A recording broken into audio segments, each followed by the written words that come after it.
ધર્મલોકમાં આપ સૌનું હાર્દિક સ્વાગત છે। દોસ્તો, આજે આપણે એક એવી સફર પર નીકળવાના છીએ જે તમારા જીવનના રહસ્યોને ખોલશે અને તમને આવનારા સમય માટે એક નવી દ્રષ્ટિ આપશે। જીવનમાં ક્યારેય પણ એવો અહંકાર ન હોવો જોઈએ કે મને કોઈની જરૂર નહીં પડે, અને એવો વહેમ પણ ન રાખવો જોઈએ કે બધાને મારી જ જરૂર પડશે, કારણ કે આ સૃષ્ટિમાં દરેક વ્યક્તિ એકબીજા સાથે જોડાયેલી છે।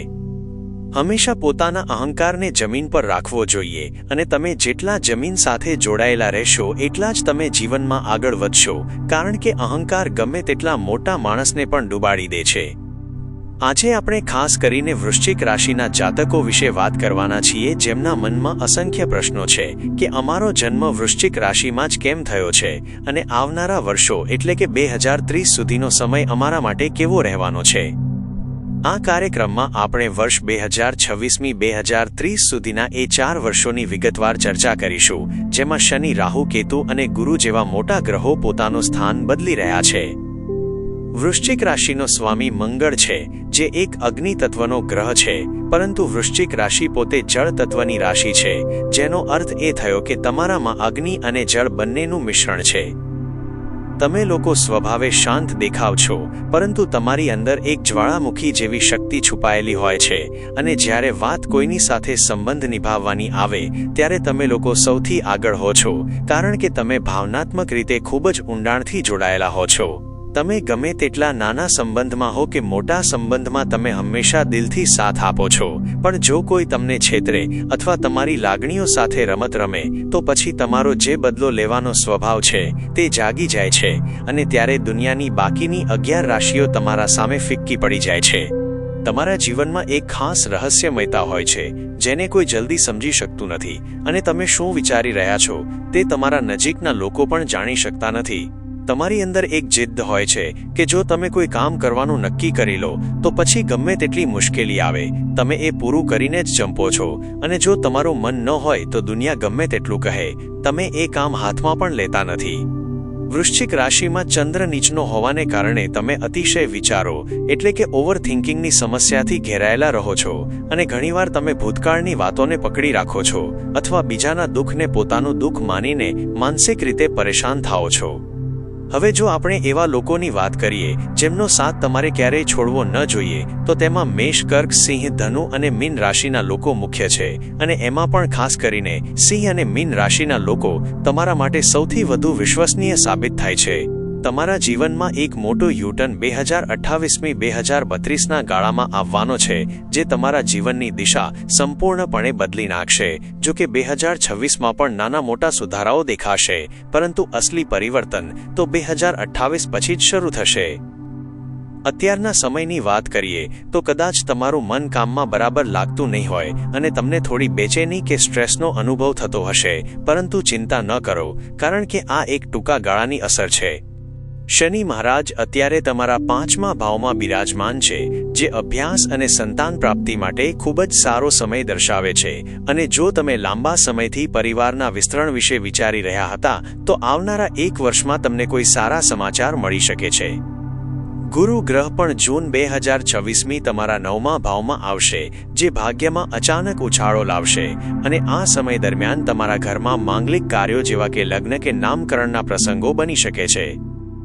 રાહુ 4થા ભાવમાં હોવાથી માતા સાથે થોડો મતભેદ થઈ શકે છે, અથવા તમને એવું લાગે કે તમારે તમારું ઘર કે શહેર બદલવું જોઈએ, અને આ વિચાર તમને કોઈ નવી જગ્યાએ સ્થાયી થવા માટે પ્રેરિત કરી શકે છે। જૂન 2027માં જ્યારે શનિ તમારા 6થા ભાવમાં પ્રવેશ કરશે, ત્યારે તે વિદેશ પ્રવાસ કે વિદેશથી આવક મેળવવાના નવા રસ્તાઓ ખોલશે, પરંતુ સાથે સાથે તમારા ખર્ચમાં પણ વધારો કરશે।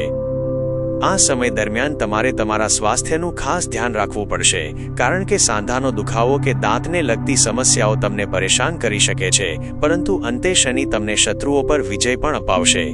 2027માં ગુરુ જ્યારે તમારા 10મા ભાવમાં પ્રવેશ કરશે, ત્યારે તમારી કાર્યશૈલીમાં મોટો સુધારો આવશે, અને તમારી મેચ્યોરિટી અને આત્મવિશ્વાસમાં અદ્ભુત વધારો જોવા મળશે। આ સમયગાળા દરમિયાન કોઈ પણ બાબતમાં ઉતાવળ ન કરવી, અને તમારા કુશળ સંચાલન પર ધ્યાન આપવું, જેનાથી તમારી સામાજિક પ્રતિષ્ઠા વધશે।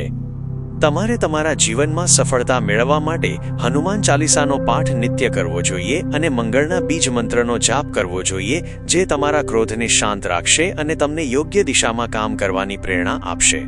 ઓમ ક્રાં ક્રીમ ક્રૌં સહ ભૌમાય નમઃ મંત્રનો 108 વાર જાપ કરવાથી તમારા જીવનની ઘણી અડચણો દૂર થશે અને શનિના મંત્રનો જાપ કરવાથી તમને માનસિક શાંતિ મળશે. જીવનમાં જ્યારે પણ તમને એવું લાગે કે બધું અટકી ગયું છે, ત્યારે સમજવું કે ઈશ્વર તમારી ધીરજની કસોટી કરી રહ્યા છે અને તમે જ્યારે આ કસોટીમાંથી પસાર થઈ જશો ત્યારે સફળતાના શિખરો તમારા માટે જ હશે.